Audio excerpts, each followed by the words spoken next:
Good morning, good morning, good morning, good morning, good morning. A very good morning to all. Good morning, Vicky, Rahul, Harish, Raj, Pawan, Adarsh Kumar, Rahul, Neha, Pawan, Shyam, Gauri, Nidhi, Shikha, Parul, Mayank, Deepika, Divya, Neetu, Alok, Shikha, Ranjan, Rajram, Pawan, Gauri, Ayush, Nidhi, Monica, Shyam, Gauri.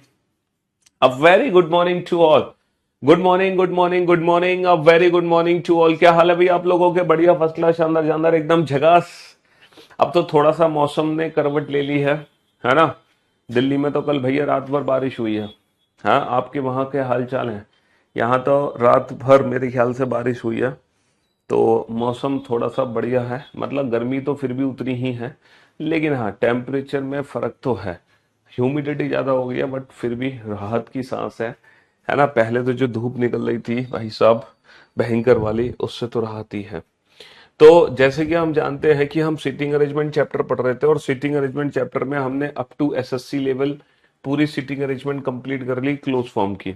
और अब हम शुरू करेंगे बेटा open form की seating arrangement, है ना, यानी कि रो वाले क्वेश्चंस। और देखेंगे जब रो वाले क्वेश्चन एग्जाम में बनते हैं तो किस तरीके से वो क्वेश्चन सॉल्व होंगे, है ना। ठीक है, तो आज हम सॉल्व करेंगे बेटा रो वाले क्वेश्चंस। अभी तक तो हम सारे के सारे क्वेश्चन सर्कुलर फॉर्म के कर रहे थे, यानी कि क्लोज फॉर्म के क्वेश्चन कर रहे थे। क्लोज फॉर्म में क्या होता है, सारे पर्सन्स को हम एक साथ बैठा देते हैं और पहले व्यक्ति को अपनी मर्जी से कहीं भी बैठा के क्वेश्चन शुरू कर देते हैं, है ना। तो ये टोटल 10 क्वेश्चन हम कर चुके हैं, टोटल 10 क्वेश्चन। ठीक है, हाँ जी, 10 क्वेश्चन का मतलब 10 अरेंजमेंट हम बना चुके हैं। क्वेश्चन तो कई सारे हो गए, लेकिन 10 अरेंजमेंट हम लोग बना चुके हैं। ठीक है, 10 अरेंजमेंट हम लोग बना चुके हैं। और अब हम चलते हैं 11वीं अरेंजमेंट पे, और ये रो वाली अरेंजमेंट है। तो पहले पहला क्वेश्चन बेटा रो वाला मैं आप लोगों को सॉल्व करके दिखाऊंगा कि रो वाले क्वेश्चंस में हमें कौन सी अप्रोच यूज करनी है। ठीक है, और ये जो रो वाले क्वेश्चन है, मतलब ये जो ओपन फॉर्म वाले क्वेश्चन है, क्लोज फॉर्म से थोड़ा सा डिफरेंट क्यों है, ये अलग क्यों है। तो मैं चाहूंगा पहले थोड़ा सा 1 मिनट आप इस क्वेश्चन को पढ़ो, है ना। 1 मिनट आप इस क्वेश्चन को पढ़ो फटाफट से, जल्दी से पढ़ो, रीड करो इस क्वेश्चन को। हाँ जी।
जल्दी से पढ़ो बेटा इस क्वेश्चन को, सिर्फ आपको रीडिंग लगानी है इस क्वेश्चन की। आप लोगों को सिर्फ रीडिंग लगानी है इस क्वेश्चन की।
आया कुछ समझ गए क्वेश्चन भैया? थोड़ा बहुत पल्ले पड़ा क्या है क्वेश्चन?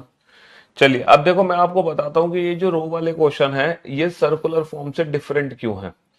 10 व्यक्ति है, ABCDEFGH और 5 है ना, 10 व्यक्ति हैं और 5 5 पंक्तियों, 5 5 व्यक्तियों की 2 पंक्ति में इस प्रकार बैठेगी। पहली पंक्ति एक व्यक्ति दूसरी पंक्ति के एक व्यक्ति के ठीक सामने उसकी ओर मुख करके बैठा है। पहली पंक्ति के सदस्य उत्तरोन्मुख है। देखो कुछ इस तरीके से है, 5 लोगों का फेस तो साउथ में है ना, 5 लोगों का फेस नॉर्थ में है।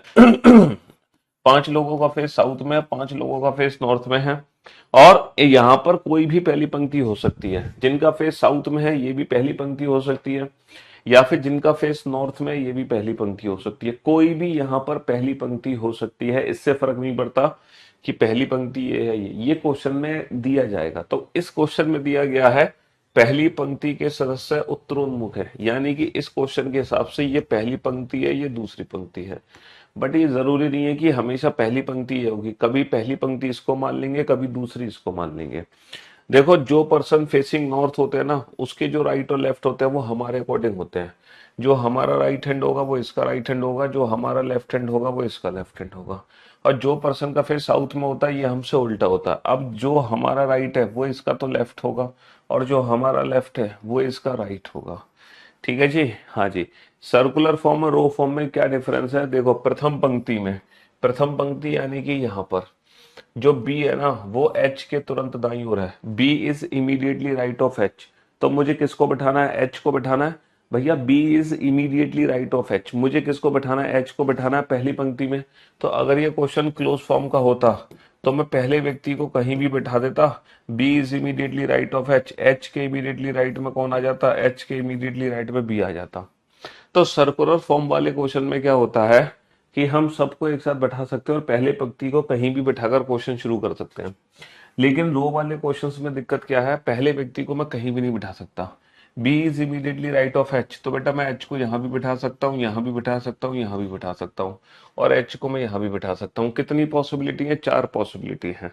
बी एच के इमीडिएट राइट में है तो बेटा एच को कहीं भी बिठा सकता है। वैसा नहीं कि आप एच को अपनी मर्जी से कहीं भी बिठा दोगे। बेटा first row second row question में दिया होगा, ये क्वेश्चन में मेंशन होगा कि फर्स्ट रो हमारी ये है या फर्स्ट रो ये है। लिखा हुआ है ना, पहली पंक्ति के सदस्य उत्तरोन्मुख हैं, है ना। Members of the first row are facing north. तो according to the given information जिनका फेस नॉर्थ में है वो हमने फर्स्ट रो लिए है according to the given information. ठीक है। तो बेटा रो वाले क्वेश्चन में क्या है कि पहले व्यक्ति को हम अपनी मर्जी से कहीं भी नहीं बिठा सकते। तो अब रो वाले क्वेश्चन करेंगे कैसे फिर? क्या सर हम 4 पॉसिबिलिटी ले लें? क्या हम शुरू से ही 4 पॉसिबिलिटी ले लें? नहीं। देखो रो वाले क्वेश्चन में क्या करना होता है, हमें एक एक करके लोगों को बैठाना होता है। B is immediately right of H, तो तुम सिंगल पर्सन एच को बैठाओ, सिंगल पर्सन, और इसके इमीडिएटली राइट हैंड पे बी को बैठा दो, है ना। और इसका फेस नॉर्थ में इसलिए क्योंकि ये पहली पंक्ति में है। तो हमने अकेला एच को बैठाया, हमें नहीं पता एच कहाँ आएगा, बस एच के तुरंत दाईं ओर बी है। अच्छा दो पर्सन फेस नॉर्थ करके बैठे हैं तो डेफिनेटली दो का फेस साउथ होगा। अब हम अगला पॉइंट पढ़ेंगे। अगर अगला पॉइंट बेटा इससे रिलेटेड है तो यहीं पर ऐड हो जाएगा, नहीं तो फिर उसको अलग से बनाएंगे, है ना। जो जो डी जो कीवर्ड किसके लिए है बेटा? एच के लिए है। एच डी के ठीक सामने बैठा है ना। हु वर्ड किसके लिए? हु वर्ड एच के लिए है। H sits exactly opposite to D. H sits exactly opposite to D. तो ये वाली इंफॉर्मेशन भी यही जोड़ दी हमने। सी दूसरी पंक्ति के अंतिम किनारे पर है, या तो यहाँ पर है या यहाँ पर है। सी इन दोनों में से कहीं एक जगह है। और वर्ड किसके लिए? सी के लिए। सी जो है डी के सेकंड लेफ्ट पर है। C is second to the left of D. D C D के सेकंड लेफ्ट पर है, ये डी है। अब इसका लेफ्ट किधर होगा बेटा? इसका लेफ्ट होगा जो हमारा राइट है, सेकंड लेफ्ट, पहला लेफ्ट दूसरा लेफ्ट, है ना। सी जो है डी के सेकंड लेफ्ट पे है। डी के बाईं ओर दूसरा कौन है? डी के बाईं ओर दूसरा सी है। डी के बाईं ओर दूसरा कौन है? सी है। अच्छा सी एक किनारे पर है, अगर सी एक किनारे पर है तो डेफिनेटली सी इस किनारे पर नहीं आ सकता। डेफिनेटली सी इस किनारे पर नहीं आ सकता। अगर सी किनारे पर है तो बाकी के लोग इधर नहीं आ सकते, बाकी के लोग इधर आएंगे। अगर सी एक किनारे पर है तो बाकी के लोग इधर आएंगे। और बेटा जितने का फेस साउथ में है उतने ही पर्सन फेस नॉर्थ करके बैठेंगे, उतने ही पर्सन फेस नॉर्थ करके बैठेंगे। ए जो है डी के तुरंत दाहिनी ओर है, A is immediately right of D. देखो डी का इमीडिएट राइट हमारा इमीडिएट लेफ्ट होगा, A is immediately right of D, D का इमीडिएट राइट हमारा इमीडिएट लेफ्ट होगा। और वर्ड किसके लिए है, ए के लिए है। ए जो है एफ के ठीक सामने है ना। और वर्ड किसके लिए, ए के लिए। ए किसके ठीक सामने, ए एफ के ठीक सामने है। जी ई के ठीक सामने है, जी ई के ठीक सामने है। देखो जी और ई एक दूसरे के सामने, जी और ई यहाँ नहीं आ सकते, यहाँ नहीं आ सकते, यहाँ नहीं आ सकते, यहाँ नहीं आ सकते। जी और ई 100% यहाँ आएंगे, जो कि वर्ड किसके लिए है, ई के लिए। ई दूसरी पंक्ति के किनारे पर है। बेटा दूसरी पंक्ति तो ऊपर वाली है, तो यानी कि यहाँ पे कौन है, ई है। और ये कौन है, ये जी है। जे किनारे पर नहीं बैठा, बेटा जे किनारे पर नहीं है तो जे आ जाएगा यहाँ, ई ए डी जे सी और जी एफ एच बी आई। और ये हमारी अरेंजमेंट हो गई कंप्लीट, और ये हमारी अरेंजमेंट हो गई कंप्लीट, ये अरेंजमेंट हो गई हमारी कंप्लीट। समझ रहे हो, ई ए डी जे सी और जी एफ एच बी आई। तो रो फॉर्म के क्वेश्चंस को सॉल्व करने का यही बेस्ट अप्रोच है कि आप एक एक करके लोगों को बैठाओ, एक साथ मत बैठाओ। आप एक एक करके बैठाओ और उसी में इंफॉर्मेशन को जोड़ते चले जाओ, और उसी में ही इंफॉर्मेशन को ऐड ऑन करते चले जाओ, है ना। उसी में ही इंफॉर्मेशन को ऐड ऑन करते चले जाओ।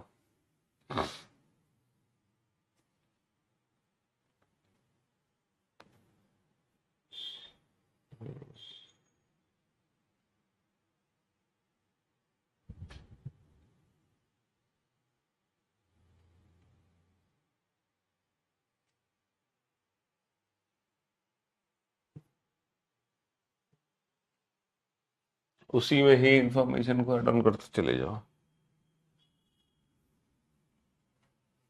चलिए साहब, बनाइए फटाफट से।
कंप्लीट। अरे वाह, बहुत बढ़िया यार, गजब, गुड जॉब। देखो, अब क्वेश्चन क्या है, 10 सदस्य बैठे हैं और जो एक्स और वाई दो टीमें में बटी हुई हैं, प्रत्येक टीम में 5 सदस्य हैं। दोनों टीमों के सदस्य आमने सामने बैठे हैं दो पंक्तियों में, और इस तरीके से है, 1 2 3 4 5, 1 2 3 4 5। इनमें से एक एक्स टीम है, एक वाई टीम है। अब ये हमें नहीं पता। अच्छा, ये लिखा हुआ है एक्स टीम के सदस्यों का मुख उत्तर दिशा की ओर है, यानी कि ये एक्स टीम है और ये हमारी वाई टीम है। चलिए साहब, डी जो है ए के दाईं ओर तीसरा है, D sits third to the right of A. अच्छा, डी ए के थर्ड राइट पे है तो पहले ए को बैठाओगे। क्या आपको पता है ए कहां बैठा है, ऊपर या नीचे? नहीं पता, दोनों पॉसिबिलिटी बना लो। ए के दाईं ओर तीसरा, ए का थर्ड राइट, 1 2 3। ए के थर्ड राइट पे डी को बैठा लो, ए के दाईं ओर तीसरा डी को बैठा लो, है ना। ए के थर्ड राइट पे डी है, और वर्ड किसके लिए है, डी के लिए। डी जी के एकदम सामने है। डी किसके सामने है, जी के सामने है, और 4 लोगों का फेस साउथ में भी होगा। हाँ जी, अगला पॉइंट, डी ए के दाईं ओर तीसरा है। हमने एक बार ए का फेस नॉर्थ माना, एक बार मैं ए का फेस साउथ मान सकता हूं, एक बार मैं ए का फेस साउथ मान सकता हूं, है ना। ए के दाईं ओर तीसरा कौन है, ए के दाईं ओर अब इसका जो दाया होगा वो हमारा बाया होगा, इसका राइट हमारा लेफ्ट होगा, इसका राइट हमारा लेफ्ट होगा। हाँ जी,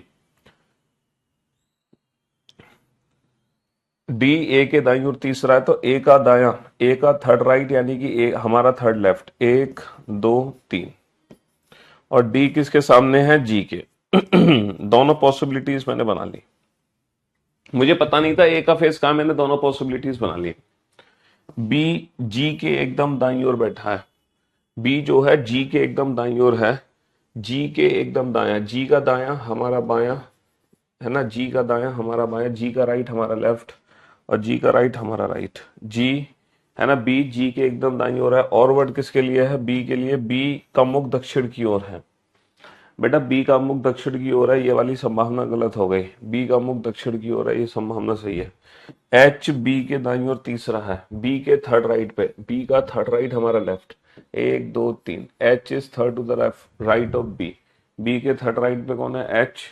और वर्ड किसके लिए है, एच के लिए। एफ के ठीक सामने है, एच किसके सामने है, एफ के ठीक सामने है। सी जो है ए व ई के बीच में है, C is between A and E, A and E, C is between A and E. और वर्ड किसके लिए है, सी के लिए, आई के सामने है, सी किसके सामने है, आई के। बचा कौन, बचा कौन, जे। और ये अरेंजमेंट हमारी कंप्लीट हो गई। बचा कौन, जे, और ये अरेंजमेंट हमारी कंप्लीट हो गई, है ना। ये एक्स टीम के मेंबर फेसिंग नॉर्थ, ये वाई टीम के मेंबर फेसिंग साउथ।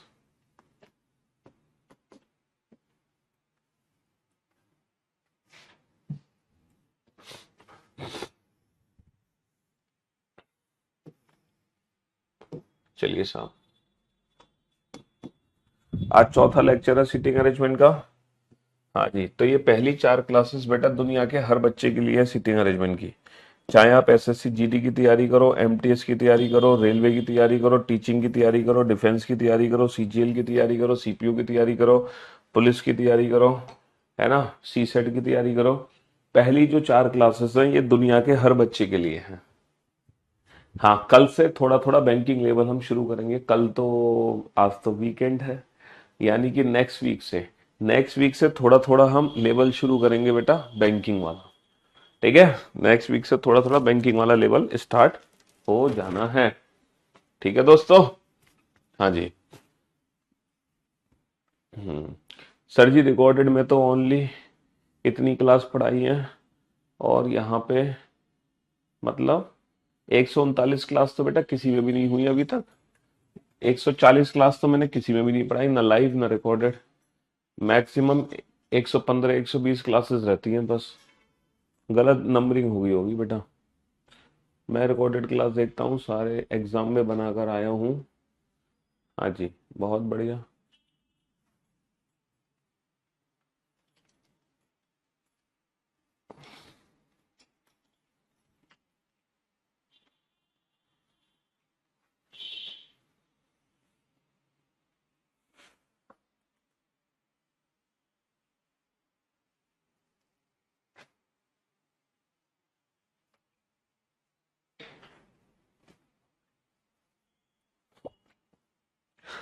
अभी बेटा कम से कम एटलीस्ट 3 क्लासेस और बची हैं। कम से कम 3 क्लास सिटिंग अरेंजमेंट की और बची हैं। 4 भी हो सकती हैं।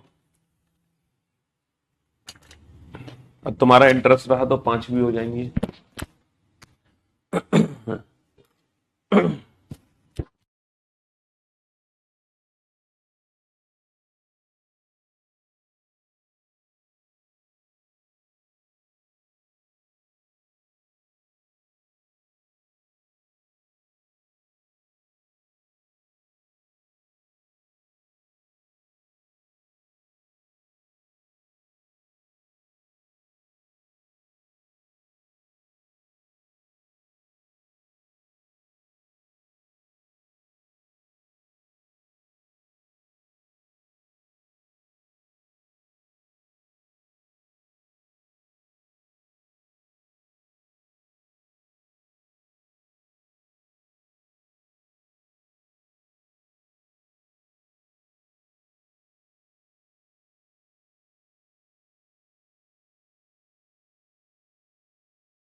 आपसे पढ़ने के बाद ऐसा लगता है रीजनिंग हलवा है, मुझसे पढ़ने के बाद और खुद से मेहनत करने के बाद तब लगता है ऐसा।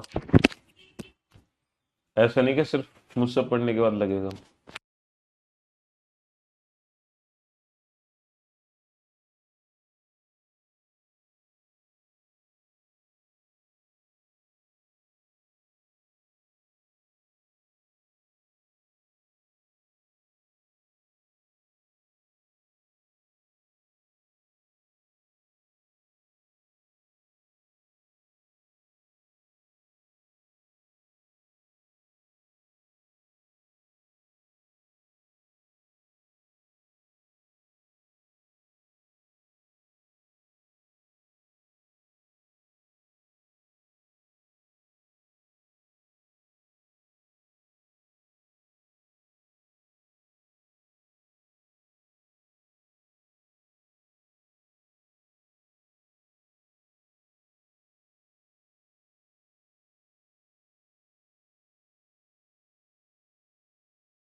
हाँ जी।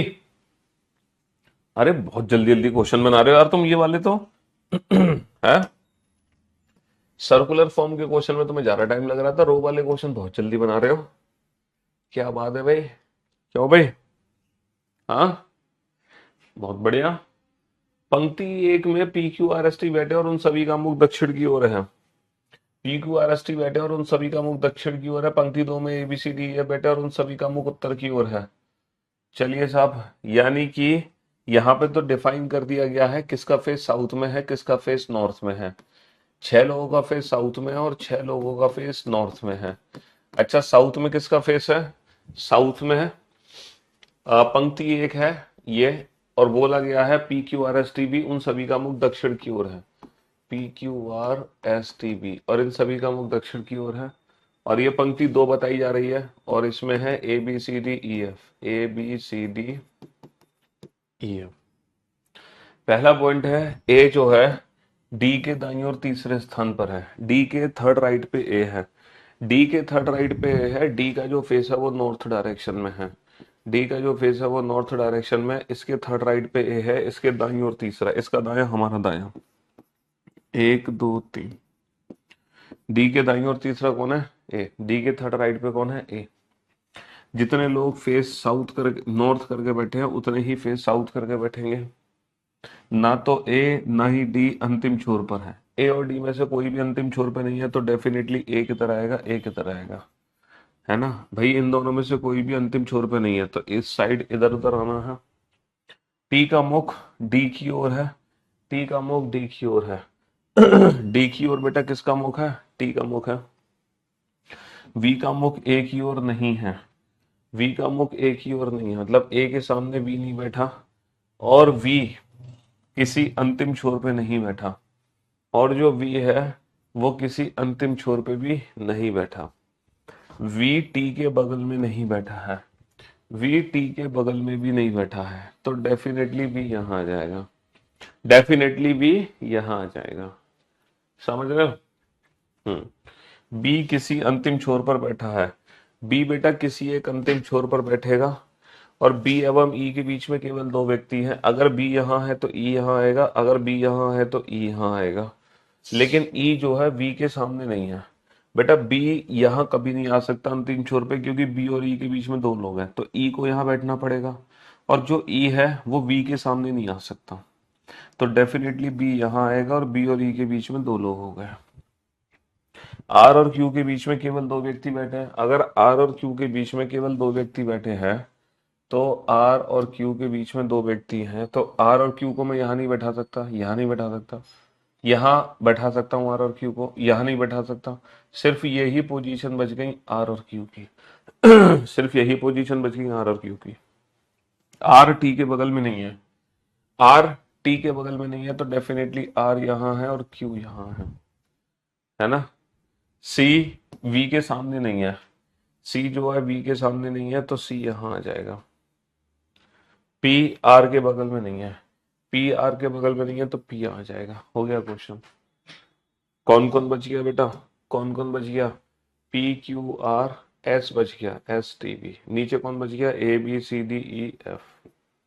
और ये अरेंजमेंट हमारी कंप्लीट हो गई।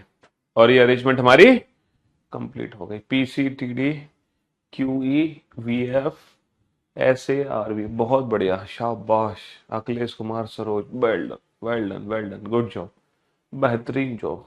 मतलब यार आप तो बहुत बढ़िया बढ़िया क्वेश्चन बना दे रहे हो, और वो भी जल्दी जल्दी इस बार तो। हैं? क्लोज फॉर्म में तो भी आप लोगों को समय लग जा रहा था, ये तो आप फटाक से बना दे रहे हो, फटाक से। चलिए साहब, नेक्स्ट क्वेश्चन नंबर 14।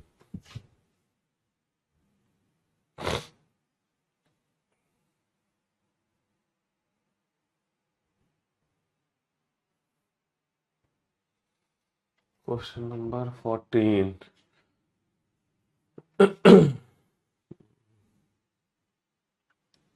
14 की अंग्रेजी कहाँ गई? ये नहीं।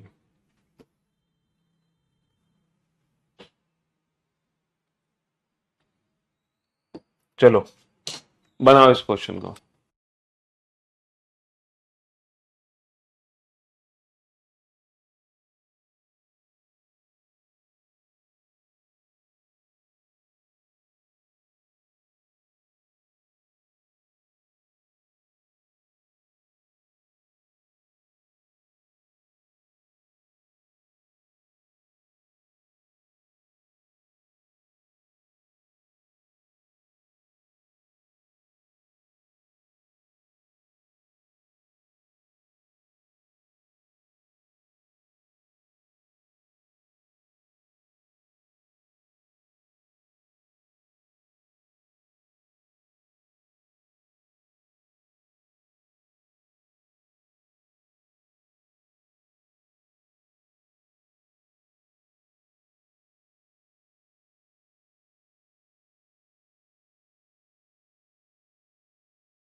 कंप्लीट।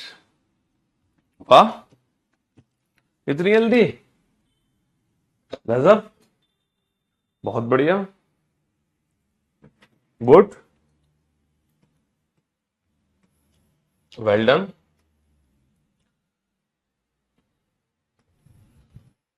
हाँ, 12% है। 12 people are sitting in two parallel row containing 6 people in each such a way that there is an equal distance between them. In row first A, B, C, D, E, F are seated and all of them are facing south. ये कह रहे हैं पहली पंक्ति में A B C D E F बैठे हैं और उन सबका फेस साउथ में है। This is first row, A B C D E F, A B C D E F है पहली पंक्ति।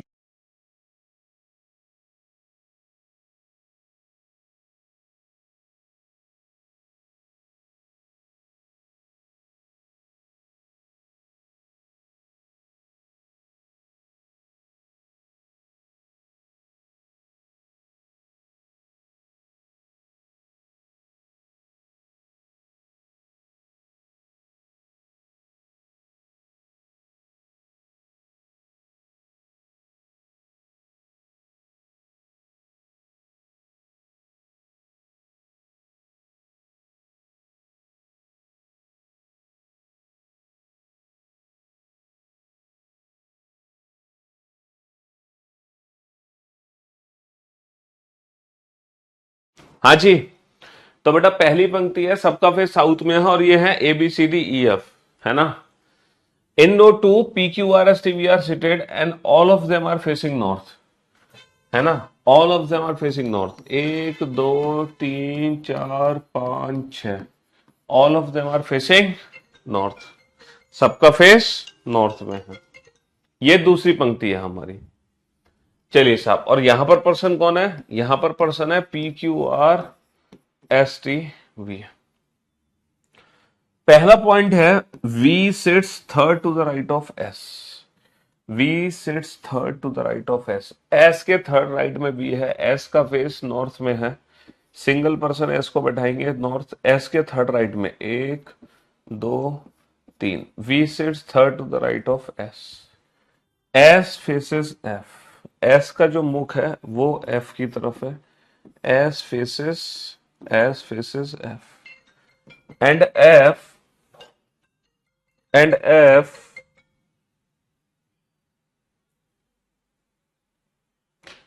and S faces F and F does not sit any of the extreme end। बेटा F किसी किनारे पर नहीं है। अगर F किनारे पर नहीं है तो एक व्यक्ति यहां होगा, एक व्यक्ति यहां होगा और इनके सामने भी लोग होंगे। अगर F किनारे पर नहीं है तो एक एक व्यक्ति यहां होंगे और इनके सामने भी होंगे, है ना। हाँ जी, D sits third to the right of C। बेटा D C के थर्ड राइट में, हमें नहीं पता C को कहां बैठाएंगे। R फेसेस C, R का फेस C की तरफ है, ये पॉइंट छूट गया। D sits third to the right of, D sits third to the right of C। बेटा C को मैं यहां नहीं बिठा सकता, नहीं C को मैं यहां नहीं बिठा सकता, इसका थर्ड राइट नहीं है। C को मैं यहां नहीं बिठा सकता, इसका थर्ड राइट नहीं है। C को मैं यहां बिठा सकता हूं, इसके थर्ड राइट पे D आ जाएगा और R फिर से C आ जाएगा। देखो, आप में से मुझे किसी ने टोका कि सर आपने क्वेश्चन गलत कर दिया है। बेटा क्वेश्चन में लिखा हुआ था F doesn't sit any extreme end, F अगर किनारे पे नहीं है, अगर F किनारे पर नहीं है तो मैंने एक यहां बैठाया, एक यहां बैठाया। लेकिन बेटा आप में से किसी ने मुझे कहा कि सर इसकी तो दो संभावनाएं बनेंगी, इसकी तो दो पॉसिबिलिटी बनेंगी, दो पॉसिबिलिटी। अगर F किनारे पर नहीं है अगर F किनारे पर नहीं है तो एक यहां हो सकता है, और ऐसा भी तो हो सकता है दोनों ही यहां हो, और ऐसा भी तो हो सकता है दोनों ही यहां हो। भैया F किनारे पर नहीं है तो हो सकता है दोनों ही यहां हो, या फिर एक यहां। तो यहां पर बेटा दो पॉसिबिलिटी बनेंगी, दो संभावनाएं। लेकिन आप में से किसी ने मुझे टोका ही नहीं कि सर दो पॉसिबिलिटी बना लो। चलो कोई बात नहीं बेटा, C के थर्ड राइट पे D है, C को मैं यहां बैठा सकता हूं, इसके थर्ड राइट पे D आ सकता है। C को यहां नहीं बैठा सकता क्योंकि C के सामने R है, C को यहां बैठा सकता हूं, C को मैं यहां बैठा सकता हूं, C के थर्ड राइट पे D आ सकता है।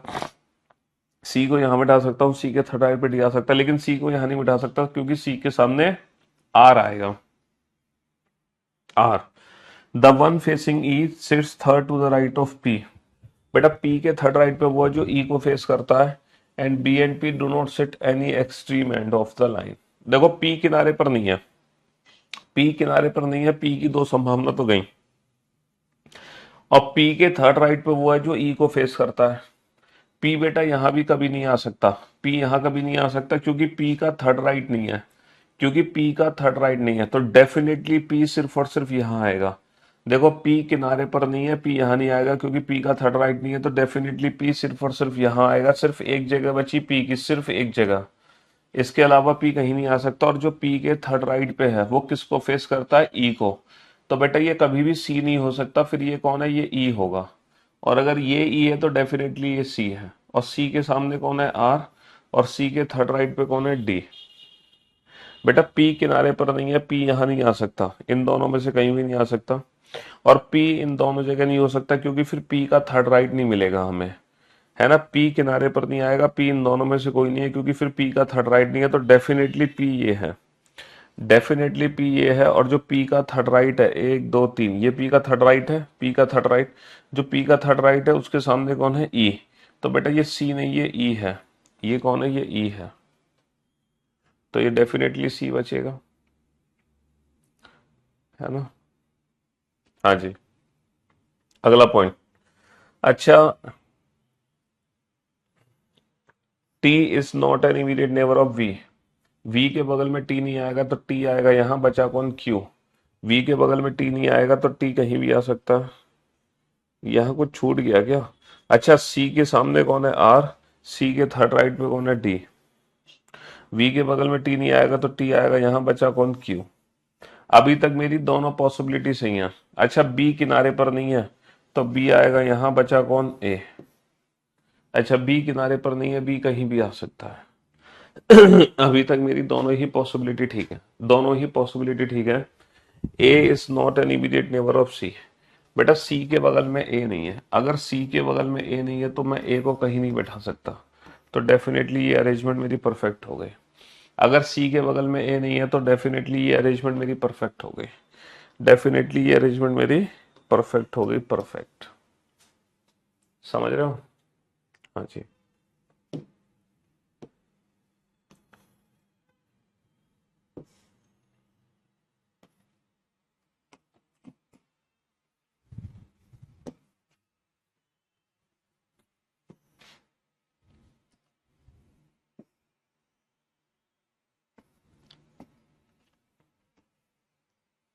बनाओ, फटाफट से बनाओ इस क्वेश्चन को जल्दी से। हाँ जी।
कंप्लीट, बहुत बढ़िया, गजब, वेरी गुड, शाबाश, वेल डन, गुड जॉब। हाँ जी, चलिए, तो मेरे दोस्तों, मेरे भाइयों, मेरे जिगर के टुकड़ों, बनाते हैं इस क्वेश्चन को। पी, अच्छा 6 लोग हैं जिनका फेस दक्षिण की ओर है। 1 2 3 4 5 6, और ये पंक्ति एक है, और ये जो 6 लोग हैं वो है P Q R S T P. 6 लोग जिनका फेस नॉर्थ में है। इस पंक्ति को 2 बताया जा रहा है, और ये जो पर्सन है ये है A B C D E F. P T के बाईं ओर तीसरे स्थान पर है। बेटा अकेला पर्सन टी बैठाओ, अकेला पर्सन टी, टी का फेस साउथ में है, इसका बायां हमारा दायां, इसका लेफ्ट हमारा right. 1 2 3, P is third to the left of T. T के थर्ड लेफ्ट में कौन है? पी। ना तो पी और ना ही टी अंतिम छोर पर है। अब बेटा पी और टी में से कोई भी अंतिम छोर पर नहीं है, इन दोनों में से कोई भी किनारे पर नहीं है, यानी कि एक एक तो यहां आना जरूरी है। बस हो गए 6 हो गए 6 हो गए 6। ए जो है ई के दाईं ओर दूसरे स्थान पर है, ना तो ए ना ही ई टी और पी के सामने है, ए किसी किनारे पर नहीं है। बेटा ई के सेकंड राइट पे ए है, ई के सेकंड राइट पे ए है, ई यहां नहीं आ सकता, ई का कोई राइट नहीं है। ई यहां नहीं आ सकता, ई का कोई सेकंड राइट नहीं है। ई यहां नहीं आ सकता, ई के सेकंड राइट पे ए आ सकता है, लेकिन ए किनारे पर नहीं है। ई यहां नहीं आ सकता, क्यों? क्योंकि ई के सेकंड राइट पे ए तो आ सकता है, लेकिन जो ए है वो पी के सामने नहीं है। ई यहां नहीं आ सकता, क्यों? क्योंकि ई और ए में से कोई भी टी और पी के सामने नहीं है, तो डेफिनेटली ई ये है। इसके अलावा कोई जगह बचती नहीं है, ई के सेकंड राइट पे ए आ गया। ठीक है, आर ए के सामने नहीं है, आर पंक्ति के किनारे पर नहीं है, आर जो है ए के सामने नहीं है, आर किनारे पर नहीं है, किनारे पर नहीं है, ए के सामने नहीं है, तो आर की जगह सिर्फ ये बची। एफ व सी के बीच केवल एक व्यक्ति है, एफ और सी के बीच में केवल एक है, ना तो एफ ना ही सी टी के सामने है। मतलब एफ और सी के बीच में एक है, तो एफ और सी यहां नहीं आ सकते, क्योंकि इनमें से कोई भी टी के सामने नहीं है, तो डेफिनेटली एफ और सी यहां आएंगे 100%। ठीक है, और सी किसी अंतिम छोर पे नहीं है, एफ और सी यहां आएंगे और सी किनारे पर नहीं है, तो सी आ जाएगा यहाँ, एफ आ जाएगा यहाँ। वी व क्यू के बीच में केवल एक व्यक्ति है, वी और क्यू, तो बेटा डेफिनेटली वी और क्यू ये हो गए, तो ये बचा कौन? एस। एफ बी के बगल में नहीं है, एफ बी के बगल में नहीं है, तो बी आ जाएगा यहां, बचा कौन? डी। ए वी के सामने नहीं है, ए जो है वी के सामने नहीं है, तो बी आ जाएगा यहाँ, बचा कौन? क्यू। और ये अरेंजमेंट कंप्लीट हो गई, और इसी के साथ अप टू एसएससी, मतलब एक्सेप्ट बैंकिंग लेवल, दुनिया की हर लेवल की सीटिंग अरेंजमेंट हम पढ़ चुके हैं एक्सेप्ट बैंकिंग लेवल। तो जो नेक्स्ट वीक होगा यानी कि मंडे से हम बैंकिंग लेवल की सीटिंग अरेंजमेंट शुरू करेंगे। ठीक है जी, और हम अगले महीने मुलाकात करेंगे अब नेक्स्ट मंथ, क्योंकि 29 30 फिर सीधा 1 जुलाई को मुलाकात होगी हमारी। हाँ, चलिए।